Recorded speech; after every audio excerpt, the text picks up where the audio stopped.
একই সাথে মানুষের অর্থনৈতিক নির্ভরশীলতা, অর্থনৈতিক মুক্তি অর্জনের জন্য যারা জীবন বাজি রেখে রাজপথে ছিল, সেই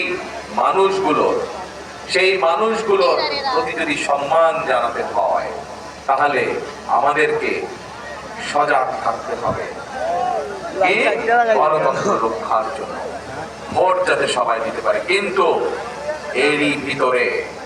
এরই ভিতরে কিন্তু ষড়যন্ত্র শুরু হয়েছে। টের পাচ্ছেন কিছু আপনারা? টের পাচ্ছেন? পত্র পত্রিকায় গত কয়েকদিন ধরে দেখবেন সংবাদ বের হচ্ছে, তারপরে সোশ্যাল মিডিয়া, এই যে ফেসবুকে দেখবেন সংবাদ খবর আসতেছে। কি সব খবর?